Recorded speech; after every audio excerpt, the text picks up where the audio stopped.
السلام علیکم۔ عشاء پاکستانی یوٹیوب چینل کی طرف سے محمد حنیف نجم۔ تمنا ہے کہ دنیا میں کچھ کام کر جائیں، تمنا ہے کہ دنیا میں کچھ کام کر جائیں، ہو سکے تو خدمت اسلام کر جائیں۔ آئیے پیارے پاکستانیوں، مل کے اپنے پیارے آقا حضرت محمد صلی اللہ علیہ وآلہ وسلم پر درود پاک کا نذرانہ پیش کرتے ہیں۔ صلی علی نبینا صلی علی محمد صلی علی شفیعنا صلی علی محمد۔ پیارے پاکستانیوں، آج ہماری ویڈیو کا یا آج کی گفتگو کا موضوع ہے وضو ٹوٹنے کی وجوہات، یعنی کس وجہ سے یا کیسے وضو ٹوٹ جاتا ہے۔ تو ان میں سر فہرست آسان سمجھانے کے لیے ہوا کا خارج ہونا، یعنی پخانے کے راستے سے ہوا کا نکلنا جو ہے اس سے بھی وضو ٹوٹ جاتا ہے۔ اسی طرح سے پخانہ کرنا، واش روم میں جا کے پیشاب کرنا، وضو ٹوٹ جاتا ہے۔ یا چند قطرے پیشاب کے آ جانا، منی کے قطرہ ایک قطرے سے لے کے زیادہ قطروں تک آ جانا، یعنی پیشاب کے راستے سے اور پخانے کے راستے سے کچھ بھی نکل جائے تو صورت میں وضو ٹوٹ جاتا ہے۔ اسی طرح سے خون، یعنی کہیں چوٹ لگ گئی اور خون نکلا، اگر خون نکل کے اپنی جگہ سے بہہ گیا تو وضو ٹوٹ جائے گا، لیکن اگر خون اتنی کم مقدار میں نکلا کہ جہاں چوٹ لگی تھی وہاں نکلا اور وہاں کا وہیں رہ گیا تو پھر وضو نہیں ٹوٹا۔ اس طرح سے آپ کے جسم میں، یعنی کہیں کوئی چوٹ لگی ہوئی ہے اور اس میں ریشہ پڑ گیا ہے،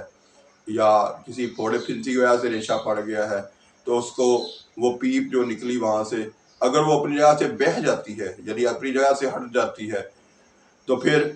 وضو ٹوٹ جائے گا، لیکن اگر وہ اپنی جگہ پر ہی رہی تو اس صورت میں وضو نہیں ٹوٹے گا۔ اسی طرح سے اپنی بیوی سے ہم بستری کرنے سے بھی وضو ٹوٹ جاتا ہے۔ اور ایسے ہی آپ نے یہ بھی خیال رکھنا ہے کہ اگر آپ مکمل طور پر، یعنی دونوں سرین جو ہیں مکمل، جس طرح آلتی پالتی مار کر، یعنی چوکڑی مار کر بیٹھنے سے بھی آپ سو گئے اور سوتے میں آپ کو ہوش نہ رہا تو بھی وضو ٹوٹ جائے گا۔ اسی طرح سے اگر آپ ٹیر لگا کے بیٹھے ہوئے تھے اور وہاں اونگ آ گئی اور اس صورت میں بھی وضو ٹوٹ جائے گا، کیونکہ آپ کو جب ہوش نہیں رہا کہ اس دوران آپ کی ہوا خارج ہوئی یا نہیں ہوئی تو اس صورت میں وضو ٹوٹ جائے گا۔ اور میں نے کچھ وجوہات اب بتانے سے چھوڑ بھی دی ہے، دیکھتے ہیں وہ وجوہات آپ آج کمنٹس میں لکھتے ہیں یا نہیں۔ میں نے اب یہ کوشش کرنی ہے آپ کو آگے مزید سکھانے کے لیے کہ ہر ویڈیو میں کچھ نہ کچھ باتیں جان بوجھ کے چھوڑ دینی کرنی ہے، تاکہ آپ اس کے حوالے سے کمنٹس میں جا کے لکھیں، تاکہ آپ کو اپنے موبائل پہ صرف ویڈیو دیکھنا نہیں بلکہ اس پر کمنٹس کرنا بھی آئے، اور اگر اردو میں کریں تو زیادہ اچھی بات ہے آپ کو، تاکہ قومی زبان جو آسان زبان ہے وہ آپ کو لکھنی آئے۔ تو کمنٹس کرنے ہیں آپ نے اس میں، اور ساتھ ساتھ آپ نے، اگر آپ کو میری باتیں، میری یہ بنائی ہوئی ویڈیو آپ کو اچھی لگتی ہے تو اس اچھی بات کو دوسروں تک پہنچا کے اس کا اجر و ثواب حاصل کرنا بھی آپ کا حق بھی ہے، اور آپ کو ایسا کرنا بھی چاہیے، تاکہ آنے والے کل میں اگر آپ کوئی زیادہ نیکیاں ویسے حاصل نہ کر سکیں اچھے کام کر کے، تو کچھ نیکیاں اس طرح سے بھی بڑھا سکتے ہیں کہ آپ اچھی بات کو آگے پھیلائیں، اور جو اس پر سن کر اس پر عمل کرے گا اور اچھا بن جائے گا اس سے بھی آپ کو ثواب ملے گا۔ تو میرے پیارے پاکستانیوں، نیکی ایک نیکی کے لیے وہ دن آنے والا ہے جب ہم ایک نیکی کے لیے ترسیں گے، کیونکہ جب اللہ تعالیٰ قیامت کے روز حساب لیں گے تو وہاں پر ترازو میں بعض دفعہ ایک نیکی کی وجہ سے ہم اگر ناکام ہوئے اور برائیوں کا پلڑا بھاری ہوا تو ہمیں جہنم کا ایندھن بننا پڑے گا۔ اس لیے اور یہ تو اتنا بڑا مسئلہ ہے، لیکن ساتھ اس سے بھی بڑا مسئلہ یہ ہے کہ اپنے رب کے سامنے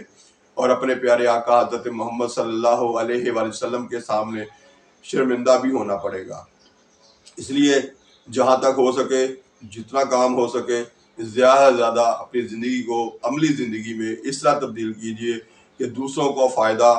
اپنے فائدے پر ترجیح دیجئے اس کو، تاکہ آنے والے کل میں آپ کے پاس نیکیاں زیادہ ہوں۔ تو اس کے لیے ضروری نہیں ہے کہ آپ دڑا دڑ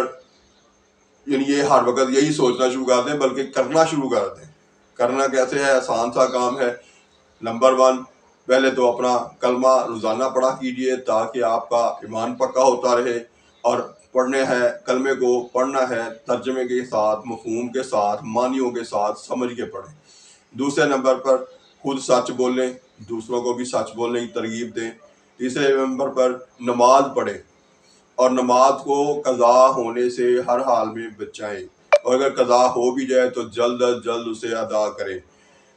نماز بہت بڑی ضرورت ہے ہماری، اور بہت بڑا گناہ بھی ہے اگر ہم نہیں ادا کرتے تو۔ اسی طرح سے غیبت سے اپنے آپ کو بچائیں، دوسروں کے خلاف بات کرنے کے بجائے دوسروں کی حوصلہ افزائی کریں، دوسروں کی اچھائیاں جو ہیں ان کو اچھالیں اور برائیوں کو چھپائیں۔ جب آپ اچھائی کو اچھالیں گے، اچھائی کو بڑھ کر بیان کریں گے، تو پھر آہستہ آہستہ ہمارے معاشرے میں اچھائیاں بڑھتی چلی جائیں گی، بہتری آتی چلی جائے گی، ہر آدمی، ہر انسان نیک بننے کی کوشش کرنے لگے گا۔ لیکن اگر آپ ہر وقت برائیاں ہی اچھالیں گے، ایک دوسرے کے ساتھ جھوٹ بولیں گے، بہتان لگائیں گے، تو اس صورت میں گناہ بڑھتے جائیں گے، اور ساتھ ساتھ معاشرہ بھی بد سے بدتر ہوتا چلا جائے گا۔ اس لیے میرے پیارے پاکستانیوں، ہم سب کا فرض ہے کہ ہم اپنے آپ کو بھی درست کریں، اور ساتھ ساتھ اپنے آس پاس کے لوگوں پر، چاہے وہ گھر کے افراد ہوں، چاہے وہ محلے کے ہوں، چاہے وہ رشتہ دار ہوں، سب پر نظر رکھیں۔ جہاں پر بھی چھوٹی موٹی کوئی بھی غلطی کوتاہی کرے، اسے پیار سے الگ کر کے اسے سمجھائیں، اسے بتائیں کہ یہ آپ نے غلط کیا ہے، اور یہ جو آپ کر رہے تھے وہ درست تھا۔ تو اس لیے کوشش کریں کہ درست کی نشاندہی سب کے سامنے کھل کے شاباش دے کر، تالی بجا کر کریں، تاکہ اس سے دوسرے بھی ترغیب پکڑیں گے، اور جس نے کوئی اچھا کام کیا ہوگا وہ خود بھی خوش ہوگا، اور آئندہ بھی وہ اچھے کام کرنے کی کوشش کرے گا۔ اسی چکر میں جو دوسرے آس پاس دیکھ رہے ہوں گے، ان کو بھی عادت پڑے گی کہ اچھائیوں کی حوصلہ افزائی کرنی ہے، اس پر شاباش دینی ہے، اس پر تالی بجانی ہے۔ تو یہ عمل جو ہے ہمارا آنے والے کل میں آہستہ آہستہ درستگی کی طرف، نیکیوں کی طرف، اچھے پاکستانیوں کی طرف، اچھے مسلمانوں کی طرف ہمیں لے جائے گا۔ تو میرے پیارے پاکستانیوں، آج کی ویڈیو میں جو کچھ میں نے کہا ہے، اگر آپ کو یہ پسند آیا ہے، خود عمل کیجئے اور اس بات کو دوسروں تک پہنچائیے۔ اس کا آسان طریقہ، اپنی ویڈیو کو جو آپ نے ابھی دیکھی ہے، اس کو فوری طور پر دوسروں کو شیئر کر دیجئے۔ جہاں آپ سارا دن فیس بک پہ اور یوٹیوب پہ جا کے یا واٹس ایپ پہ جا کے وقت ضائع کرتے ہیں، وہاں اس کو کوشش کریں اچھی بات سیکھیں، اچھی بات دوسروں تک پہنچائیں۔ تو پاکستان زندہ باد۔